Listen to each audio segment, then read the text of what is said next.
প্রিয় সপ্তম শ্রেণীর শিক্ষার্থীরা, শুভেচ্ছা নিও। আজকে আমি তোমাদের গণিত বিষয়ের নতুন বই থেকে অনুশীলনী 2.3 এর 12 এবং 13 নং অঙ্কের সমাধান করে দেব।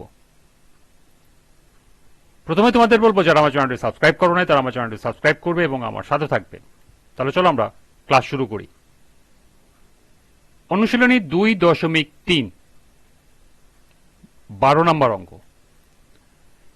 একটি চৌবাচ্চায় দুটি নল আছে। প্রথম এবং দ্বিতীয় নল দ্বারা যথাক্রমে 12 ঘন্টা ও 18 ঘন্টায় খালি চৌবাচ্চাটি পূর্ণ হয়। দুটি নল একসাথে খুলে দিলে খালি চৌবাচ্চাটি কত ঘন্টায় পূর্ণ হবে? অর্থাৎ একটি চৌবাচ্চায় দুটি নল আছে, তার ভিতরে প্রথম নল দ্বারা যথাক্রমে 12 ঘন্টায় এবং দ্বিতীয় নল দ্বারা যদি ভরা হয় তাহলে 18 ঘন্টায় পূর্ণ চৌবাচ্চাটি খালি করা যায়। তাহলে নল দুটি যদি একসাথে খুলে দেওয়া হয় তাহলে চৌবাচ্চাটি কত ঘন্টায় পূর্ণ হবে? তো চলো এখন আমরা এর সমাধান দেখে নিই। তাহলে প্রথম নল দ্বারা খালি হওয়া এবং পূর্ণ হওয়া একই কথা। প্রথম নল দ্বারা 12 ঘন্টায় পূর্ণ হয় এক বা সম্পূর্ণ অংশ চৌবাচ্চা। তাহলে প্রথম নল দ্বারা 1 ঘন্টায় পূর্ণ হয় কত অংশ? যেহেতু কম, তাহলে কম হলে ভাগ হয়ে যাবে, 1/12 অংশ চৌবাচ্চা। এটাকে দেব আমরা 1 নাম্বার সমীকরণ।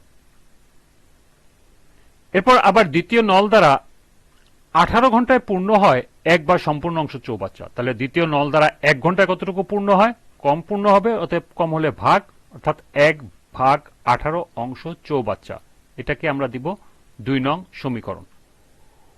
অর্থাৎ প্রথম নল দ্বারা 1 ঘন্টায় কতটুকু পূর্ণ হয় সেটা বের করলাম, দ্বিতীয় নল দ্বারা 1 ঘন্টায় কতটুকু পূর্ণ হয় এটা বের করলাম। এখন যদি আমরা দুইটা যোগ করি তাহলে 1 ঘন্টায় দুটি নল দ্বারা একত্রে কতটুকু পূর্ণ হয় সেটা বের করতে পারবো। সেটাই আমি লিখেছি। এখন 1 ও 2 যোগ করে পাই 1 নাম্বার এবং 2 নাম্বার যদি আমরা যোগ করি তাহলে প্রথম ও দ্বিতীয় নল দ্বারা 1 ঘন্টায় পূর্ণ হয় 1/12 যোগ 1/18 অংশ চৌবাচ্চা।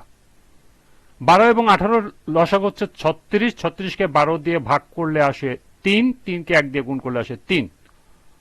আবার 36কে যদি আমরা 18 দিয়ে ভাগ দিই তাহলে আসবে 2, 2কে যদি 1 দিয়ে গুণ করি তাহলে আসবে 2, অর্থাৎ 3 যোগ 2 অর্থাৎ 5/36 অংশ চৌবাচ্চা 1 ঘন্টায় পূর্ণ হয় প্রথম এবং দ্বিতীয় দুটি নল দ্বারাই। এটাকে যদি আমরা একটু ঘুরায় লিখি যে 5/36 অংশ প্রথম এবং দ্বিতীয় নল দ্বারা পূর্ণ হয় 1 ঘন্টায়, তাহলে 1 বা সম্পূর্ণ অংশ পূর্ণ হয় দুটি নল দ্বারা, তাহলে কত ভাগ হবে? কম হবে যেহেতু, তাহলে ভাগ হলে আমরা যখন উল্টায় দিব তার মানে গুণ হয়ে যাবে, অর্থাৎ 36 চলে যাবে উপরে, 5 আসবে নিচে। অর্থাৎ 36/5কে যদি আমরা পূর্ণ সংখ্যায় আনি তাহলে 7 সমস্ত 1/5 ঘন্টায়। অর্থাৎ দুটি নল একসাথে যদি খুলে দেই তাহলে 5 সমস্ত 1/5 ঘন্টায় পূর্ণ হবে। এটি হলো উত্তর।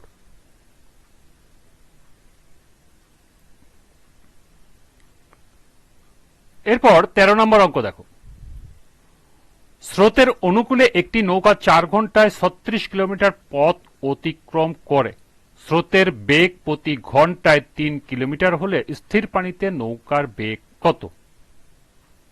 অর্থাৎ বলছে স্রোতের অনুকূলে, অর্থাৎ স্রোত যেদিকে যাচ্ছে ঠিক একই দিকে যদি নৌকা যায় তাহলে তার নৌকার 4 ঘন্টায় 36 কিলোমিটার পথ যেতে পারে।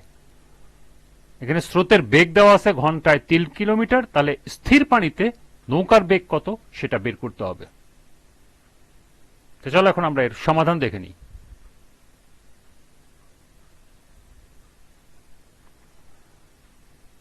স্রোতের অনুকূলে 4 ঘন্টায় যায় 36 কিলোমিটার, এটা আমাদের দেয়া আছে।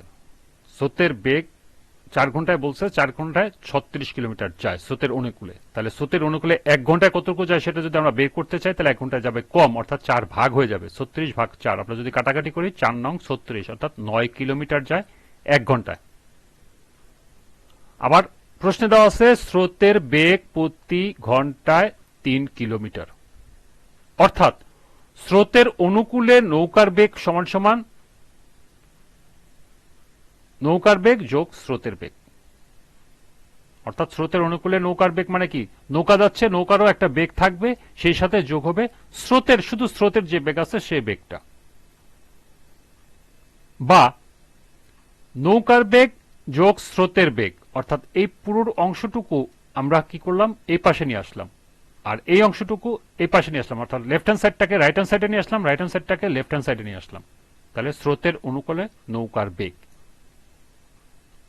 এরপর আসি বা, এখানে নৌকার বেগ ঠিকই থাকবে, স্রোতের বেগ আছে কত, 3 কিলোমিটার দেওয়া আছে, সেটাই আমরা লিখব নৌকার বেগ যোগ স্রোতের বেগ 3 কিলোমিটার সমান সমান স্রোতের অনুকূলে নৌকার বেগ কত, 1 ঘন্টা যেহেতু চলে 9 কিলোমিটার, তার মানে এটা স্রোতের অনুকূলে নৌকার বেগ 9 কিলোমিটার।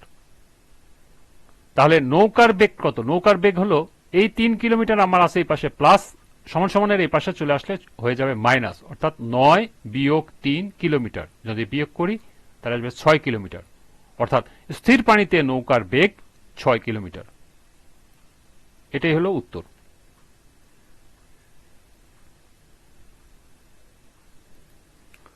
এই ছিল অনুশীলনী 2.3-এর 12 এবং 13 নম্বর অঙ্কের সমাধান। আজকের ক্লাসটি এ পর্যন্তই।